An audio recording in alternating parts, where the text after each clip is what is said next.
Welcome to the Ambitious Coach Podcast.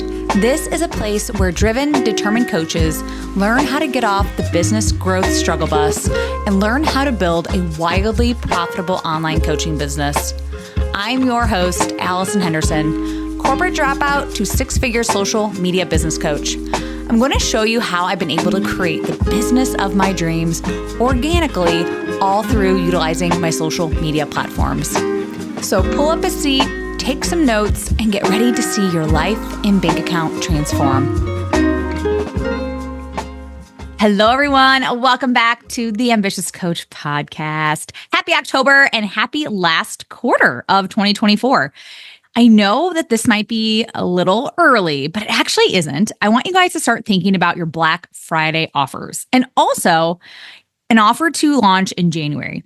So the reason being I want you thinking about your Black Friday offers is because they're going to come up really fast. They're going to creep up on you. And I want you prepared and having your graphics and your messaging, whatever you need to do. I want you getting that ready to go now. Okay. So don't put that off till last minute. Get that stuff ready to go. Now, for this offer in January, the reason I like having an offer in January is because people do get gifted cash during the holidays and they want to spend it. And usually people want to spend it fast because who saves money anymore? They want to spend it fast and they might have been wanting to work with you on some level. So having some sort of offer, I don't want to say a discount or anything like that, but having something that you offer in January could be really beneficial for you. Okay. So the thing is with the Black Friday offer, and I always like to tell my clients this as well, is people already have their wallets out because they're already spending money on the holidays, right? So have a Black Friday offer and then also have something in January, okay? Now, I know you might be like, Allison, I'm not much of a planner. Well, I want you to plan ahead. I want you being proactive about your money and what you have in your sales pipeline, okay? Now, if you're lost and you aren't sure what to be focusing on in your business at all, and you're like, Allison, I have no structure, I don't know what I'm doing, I completely understand, okay? But I don't want you waiting for things to magically happen for you, all right? I want you being somebody who creates opportunities for yourself, all right? So I want to tell you that I have a few one-on-one openings this month. I'll provide you with what to be focusing on to generate short-term sales, but also long-term sales. On Instagram, I want you knowing exactly what to be doing every single day to get followers and how to get them on sales calls. Together, we'll look at your full business foundation and see where we have maybe some cracks or some holes, okay? I will look at your sales posts, your content, and I will hold you accountable to being consistent and selling and really creating content for your audience. Also, I'll help you get those followers on your sales calls. That is the big, most important piece. I actually help you move those conversations along so you get your followers on calls. I want you knowing exactly what to say to move somebody who's a stranger, who is a real cold lead into a hot lead. Also, inside my one-on-one coaching, I do a full audit of your website, your sales pages, sales posts, content freebies, pretty much anything that you want me to look at. We'll get you feeling so confident in everything in your business so that you can grow your network, generate leads, and sign 5+ clients a month. So I want you expanding your audience, expanding your connections, expanding those conversations, and I want you getting people on sales calls as soon as possible. So I have a 2-month one-on-one coaching option as well as a 4-month coaching option. You do get full access to all of my courses like Social Selling 101, where I give you a full rundown and it's your guide to 5K plus months. And you get access to all of my masterclasses that I've done in the past. So for pricing, the 2-month option is $1,950, so $1,950. And the 4-month option is $3,800 USD. All right, so $3,800 USD for 4 months. Each of these have an extended payment plan, so no worries there. I will make sure that I have something that works for you. So to apply, click the link in my show notes. And if you have any questions, obviously, please DM me on Instagram if you want to make sure that this is a good fit for you. My Instagram handle is AllisonHenderson_coach. Once again, it's AllisonHenderson_coach. Okay, so let's get into this week's episode, how to create scroll-stopping headlines. So with my one-on-one clients and in my group program for Social Selling 101, we do work a ton on headlines. And it's simply because it is the most important part of your posts. It's the most important part of any content. And it's the reason someone will or won't read your content, right? So I'm probably going to say content and posts like 100 times in this episode. So bear with me here. But content is one of the biggest pieces of your business foundation. And it's because it does the convincing for your clients. It tells them if you are or aren't for them. And if done really, really well and done right, your content should be converting people without having to do any sort of cold DMing or sales calls. You want your content to be positioning you as a specialist and as someone they'd love to work with. Your content does the heavy lifting for you to attract your tribe and to get people aware and interested in your offers. If no one knows what you sell, if no one understands that transformation, they will not buy it. So if no one knows who you are and how good you are at what you do, they won't inquire about working with you. So it's up to you to share these things to your internet world. The more people that see you and see your name pop up and your cute little face pop up in your stories, the more they will start to recognize you as that specialist and as someone who really takes their business seriously. You can't skimp out on the content just because it's maybe a little time consuming or you just feel you aren't good at it yet. It's time you decide to get good at it. Your business and your bank account, let's be real, depend on it. Okay. But here's the thing. Content isn't something most people are good at. And it's simply because most people never have to do this for like I call it a real job because I sometimes feel like my coaching job isn't real, but we don't necessarily have to do this for like a 9-to-5 corporate job, or you never applied to do this in college or anything like that.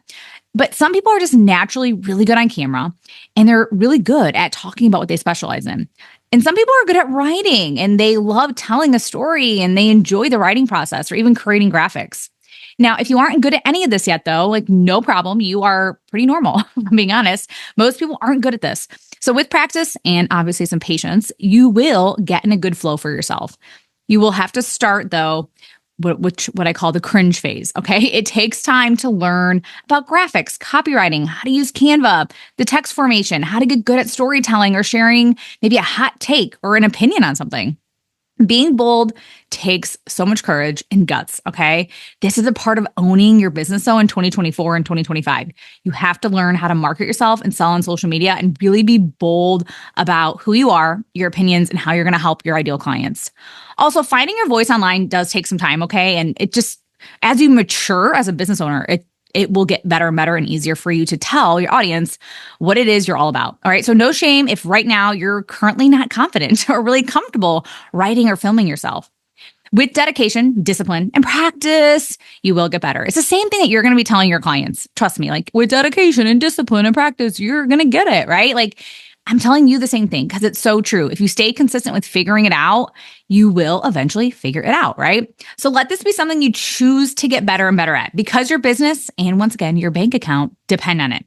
Okay, so now that I've sold you on content and why it's so important, let's talk about the most important part of the post, which is the headline. All right, so this is the first thing that you see when you're scrolling on social media. It's the first slide. It's that first thing that your eyeballs land on when you're watching anything or when you're seeing something for the first time.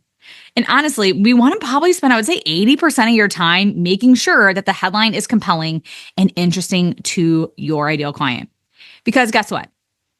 If it's not interesting, they're not going to read it. They're going to scroll right past this. I would say your true fans, the people that really do love you, they're probably going to read and like watch everything that you post, okay? Because they love you, okay? But if it's not relevant to their life, guess what's going to happen? They're going to scroll past it, okay? They're going to move along and on to the next person, okay? When we don't want that to happen, you don't get a second chance to get these people to read. Once they make that decision, they're either consuming that content or they're moving on to that next post, right? All right, so I do want to tell you that our dopamine receptors, like we are all right now so addicted to dopamine. If you have a phone, likely you have some sort of addiction. Maybe it's not too bad, but I always like to say this because a lot of people that are on their phones are addicted to that dopamine hit, right? So when that happens for us, it's important that our brain goes, I need to read this, right? I need to stop my scroll. This is exactly what I need to hear right now. All right. So that headline has to be captivating and once again, relevant so that your ideal client has that stopping, like that little pause in their brain that goes, I have to watch this. Now, fluff content on Instagram just isn't going to cut it anymore. You might have heard me talk about this. So that could be like you sharing quotes, random photos of your dog. By the way, we love dog photos, but random photos that just don't make any sense, to your brand or to your ideal client, right? You might be showing pictures of your backyard or you going for a walk. And that's all it is. It's like there's no title. There's really nothing on there. Or it could just be like an inspirational, motivational quote. Not saying that those don't have a time and a place, but right now it's not necessarily going to be converting somebody into a cold lead, to a hot lead. Okay. So if you are running a personal brand, which you all are, if you're likely listening to this, your content goal is to make you money. Simple as that. And obviously you want to help people. Duh, I get that. You want to help people, but you can't help people fully unless they become your client, right? So when it comes to your headline ideas, write them out somewhere. Keep them in a Google Doc or like a Google Sheets. I don't care. Personally put them in my notes app sometimes if I'm just like on a walk or in my bathroom and I have an idea, okay? And I usually just title it like content ideas for like September or content ideas for October. And I just keep a running list of these, and I can always go back and try to find stuff if I ever need to. Like, I try to make my life, I honestly, guys, try to make your life so much easier by having these sort of things set up for yourself. And then I title it just like content ideas, right? And then I go and I put the content idea there. So then once I have this document, whatever we want to call it, ready to go, I usually just say, what would make my ideal client who is really struggling with getting a client today, or who's struggling with XYZ right now? So insert whatever you do. What would make her feel more confident in herself? What does she really need to hear today? What would really make her happy? What would shift her mindset? So just start asking yourself some questions about your ideal client. A lot of times we suck at content. A lot of it just has to do with you don't know your ideal client well enough. So this is where I suggest doing market research calls, or really doing some connection calls and talking to people that you would consider ideal client. I always start there because so many times we're just like, oh, I'm just not good at content. I'm like, but it could just be you haven't talked to enough people that you would consider your ideal clients. Okay. So if you're having a lot of trouble with that sort of stuff, do some market research calls or get on some connection calls. Okay. All right. So anyway, if you had a title of, struggling to get clients, that could be by the way, like a topic or a headline, you could say. But the headline struggling to get clients is a little meh, right? It's not really that enticing. Like every other coach that I probably see on social media says stuff like that. So I have to go, how can I make this more compelling? What would my ideal client who is struggling with getting clients right now, like what would stop her scroll? So it could be something like, the number one reason why you don't have consistent clients is because ... And I can put like, it's not what you think it is, or something like that. And that sort of title creates mystery. So the number one reason why you don't have consistent clients is because, well, I would want to know that, right? So if I titled my post, Struggling to Get Clients, yes, it's clear, but it's really not enough to stop their mindless scroll. Everyone is selling something. You get ads all the time, right? So I'd have to sit there and look at this headline. Maybe it's like, the number one reason why you don't have consistent clients yet, ... And then you can put like this, and it's not what you think. So once again, the number one reason why you don't have consistent clients yet, it's not what you think. And you can put that in parentheses. It's mysterious, right? Like, well, I want to know what that is. And when we add something like, it's probably not what you think, it gives a like, well, it might not be something that isn't super obvious, right? Okay, so I want to do a few of these with you. So another one could be like, and I know because a lot of sleep consultants and like parenting coaches listen to this, I want to give you a few other ones. How to get your husband to help with bedtime.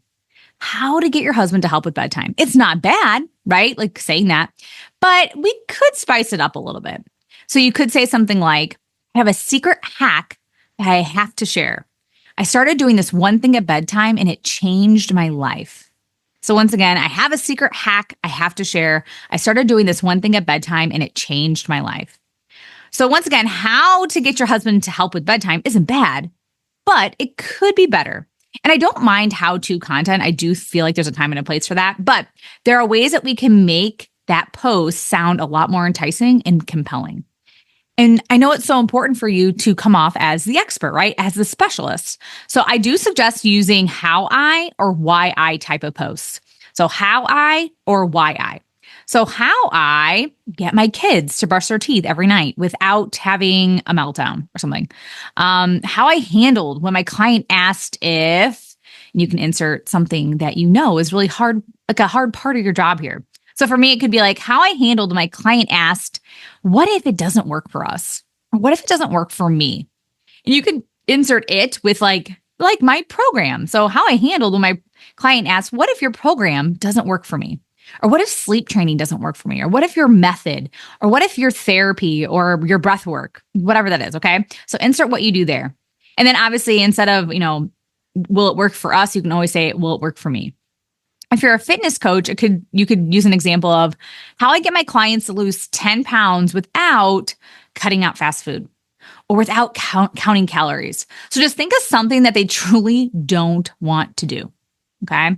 Now, I love using why I post as well. So why I believe or why I always tell my clients, those could be something they use, or why I never tell my clients to do this. So why I believe you can still eat out while trying to lose weight. Why I always tell my clients to do this before, you can say like before working out. And I always say underline this or actually insert what that is. Okay. Why I always tell my clients to eat a banana before a workout, or why I would never tell my clients to stretch before a workout. So why I post are really, like I said, both of these why I or how I post are positioning you as an authority. You're sharing your expert opinion on something. Another one could be like, why I never tell my clients to do this after a workout. By the way, I'm not a fitness coach, so please don't come at me here, okay? If you love eating bananas before a workout, great. But if you're a fitness coach, it's like never eat a banana before a workout. I don't know. I'm just making these things up. But it's important that you really are sitting there utilizing some of these prompts so that you can really come off as a specialist. So here's are a few more examples. If you're a parent coach, you could use why I secretly hate it when my husband does this at bedtime. Why I secretly hate it when my kids say this about school. Why I'll never put my kids in daycare after hearing this. Why I'll never give my kid fruit snacks. Why I'll never let my kids watch YouTube. Something like that. These are just, I'm making this up, guys. So use what you know to be true about your belief system and what you want to tell your tribe, okay? You are calling in, you are attracting your people, right? So it's important that you are talking to the people that when you get on a call with them, they already understand what you do, all right? So these are just a few prompts for you to work with. My big mission with this episode is for you to spend more time researching really good headline ideas that will actually get your ideal clients to read or watch your posts. But also create your own truths, okay? What's real for you right now? Do not create posts that are out of integrity just for clickbait, okay? And once you write the post out or have some concept about what you want to record, take a minute and go, if I created some sort of magazine headline for this post, what would I be trying to say here? And I hate to say it that you are kind of using your own content as clickbait, but like in an ethical way, you will have to express some sort of alarm or mystery when you create your posts. Also, people still want to make big mindset shifts and learn new things. So how-to posts are still great. I'm not hating on those. Or really just expressing your take on a concept or a topic in your industry that's maybe like something that's a little unorthodox. And I feel so many people are afraid to really say what they really want to say. Okay. So having something like unpopular opinion, ... or like hot take. I love using those. I really think it helps people stop their scroll. And I did do a hot take post last week. It said something like hot take, don't launch a cheap group program because you think more people will buy it. And of course, there might have been some of you that might have been triggered by that. And you might trigger people with your posts. Okay. But it's important that you spit out the truth. The right people are going to read that and go, wow, that's actually a great take on that. And the reason why you can do these hot take or unpopular opinion type of posts is because you can definitely change someone's mind or have someone simply agree with you. And it just makes it so much easier for you to sign them on as a client because they already get and they already believe what you feel to be true. We do want more clients on board with our own belief system. Okay. And I personally talk about my methodology a lot because I don't want people blindsided when they come into my program and they go, well, I have to post. I have to have conversations with people. I have to like try to get followers. Like you don't just do that for me. No, like you have to be posting and you have to be having conversations. You have to actively try to get followers. I teach you how to do these things. But at the end of the day, you want happy clients. I always want happy clients. I want people coming into my program who are willing to put in the effort and build a business. I don't want people coming in thinking I'm doing all the work for them and that it's only just about like posting a couple times a week and like that's it, right? It doesn't work. You'll end up with lousy clients and unhappy clients. So think about your ideal client. What do they really need to know right now? What do they need to know about your methodology, your belief system, so that they can become the best clients for you? So that they can also just get the best outcome out of working with you. Okay, so I hope you like this episode on headlines. If you are someone who feels content is such a big struggle for them and you'd like some guidance on your headlines and just learning how to create content that is going to convert and really be compelling to your specific audience, let's work together. So click the link in my show notes to apply to work with me. And if you feel you have some questions around working with me one-on-one, please DM me on Instagram at AllisonHenderson_coach. All right, everyone, thanks for listening and I'll see you again next week. Bye. Thank you for listening to the Ambitious Coach podcast today. A couple favors before you go. If you found this episode helpful, please take a screenshot and share it on Instagram. Most importantly, don't forget to tag me at Allison Henderson _coach. That's ALLISON Henderson _coach. And lastly, please take a minute to rate this episode and leave a raving review on Apple Podcasts, Spotify, or wherever you tune in to listen. Okay, ambition is great, but it's time to get to work. Take action and commit to being 1% better every day. Once again, thank you for tuning in, and I will see you again next week.